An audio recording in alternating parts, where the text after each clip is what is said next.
stepped on and broke a pot, a clay pot. This is a traditional African clay pot. Yes.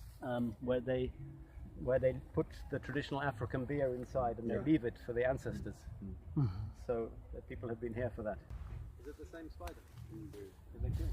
Yeah, last time some people in our area, they take water and put in a bucket. Kuzatsuko ndoka takauya tanga taisa raisi redu pasi tichisumira paridzi yemadziva ana njuzu, a mermaid spirit.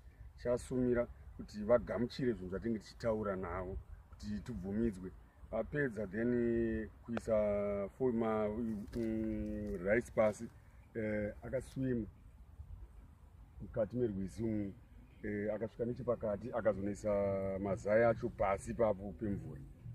Yeah, Sekuru Soko is saying one day he came with Sekuru Shumba, Uncle Richie here, down by the lakeside, and there was some rituals which were done.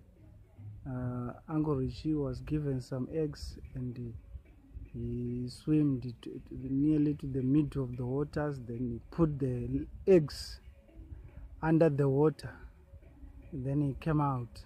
So the next morning, no, when we got back. So when we got back in the afternoon after I walked into the lake here, I said to the Swikiro, so do you think I've done enough? Is that it? And she said, oh, well, let me check with the ancestors. So she went into trance again, and her husband was translating because she speaks old Shona when she's in trance like that. And anyway, I don't understand Shona, only a few words. So then there was some quite detailed instructions that were given by the ancestor in terms of what I still needed to do. And I needed to find 4 different colored cloths. White, blue, green and purple. And I needed to bring them here and offer them to the lake and to my brother's spirit. So I thought, okay, in for a penny, in for a pound. The next morning, I drove to Mbari Market near the center of Harare city. Huge market, teeming with people, and I was there fairly early, and they sell cloths there amongst many other things. And I went to a stall and said, have you got those colored cloths? And they had white, green and blue. They didn't have purple, so I bought those 3 colors. And I bought kind of a maroon, which wasn't quite purple, but I thought, okay, that's good enough. So I brought the 4 cloths, and I came here on my own the next day. And I'd noticed the day before that there were some Canadian canoes here on the edge of the lake, and I have a Canadian canoe that I've been using back home in Oxford in England. So I thought, oh, let me just take out a canoe. I love canoeing. And there's just an old man, a caretaker here, who looked after it. He said, sure, for $5 you can take out the canoe. So that's what I did. I took out the canoe from over there where I showed you where I walked into the lake the previous day. And I took out the canoe and I just rowed it out right into the middle of the lake. Right over there somewhere, with my 4 cloths. And I thought, I'll do the ritual with the 4 cloths. And this is just what came to me. That first I needed to gift the blue cloth to the lake, the blue for the water spirits, the Njuzu, and then white for my brother Edward's spirit, that his spirit would be at peace. And the Njuzu had looked after his bones here, so they had to be honored. And then next I offered the green cloth, which was for his mother, who must have suffered so much, having a mixed-race boy under apartheid as a black woman, and then losing her son. And then the final cloth, the purple one, it should have been purple, was for Mbuya Nahanda. This is her territory.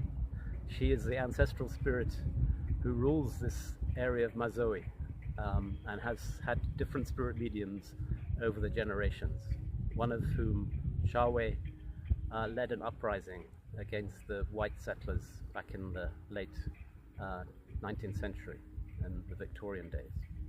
Led the uprising against the forces of Cecil Rhodes here in Mashonaland.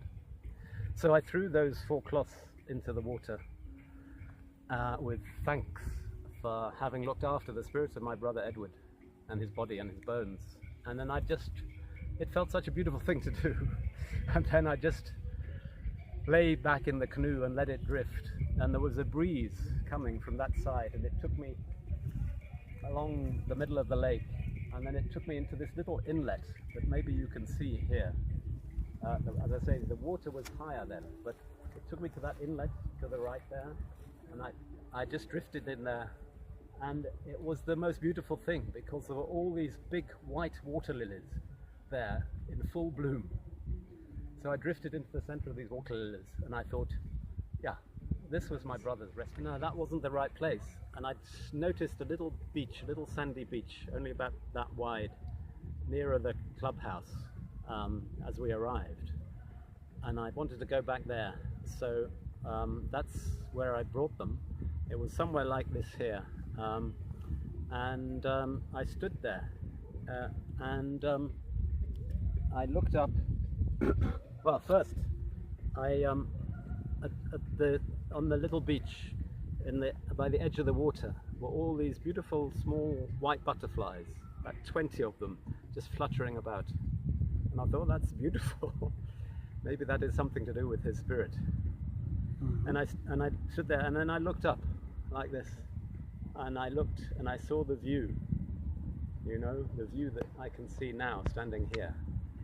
The lake stretching out in front of me, blue, and the blue sky with 1 or 2 clouds, and the other side of the lake, a set of mountains, they would call them here, or hills we might say in England.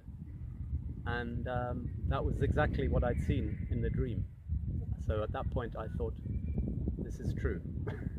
This is not my imagination or my fantasy. This is real. So now we're sitting by this deserted, like, 2-bedroom chalet, 2-room chalet, which was nicely built at one time, right by the lake, but it's been deserted, and the caretaker here, Mr. Sifas, will tell us why. Yeah, sure. Ndakasvika panapa about 1.5 years.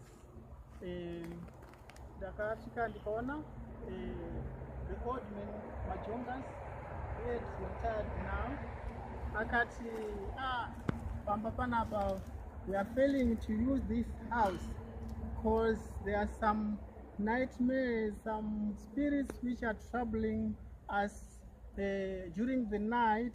It's sort of a ghost. I mean, say I failed to use this building, but it's a well-built stonework, as you can see. But so now they say even the other one before Majonga say he failed also to use this house. So that's why this building is being deserted like this. So they moved to other place here nearby where they started earning a living there. That's where I'm staying. So even my boss is currently try to say, Caiphas, can we renovate this for you? And I say, I'm not sure, I'm not happy because maybe myself and my children may get troubled overnight and you lose your building material. That's how it goes. Thank you. Thank you, Mr. I heard a story here once before when I came. I can't remember if you told me. I think it was the old man who was here before. He told me that they think that this building was built on top of the graves of Sikiros. Did you hear that story? Yeah, I heard so. Even my boss, Mr. Barrett, when he's in an interview in his office at Bluffview there, he said there's a well-built house, but the people are saying there's a ghost. But he wasn't sure. So I heard so sure maybe this house was built on top of a grave or so. Yeah. They got 10 million investment. Sorry. But they have to prove that it's working, and it's not working at the moment. Right. Or only a little bit. It's too slow.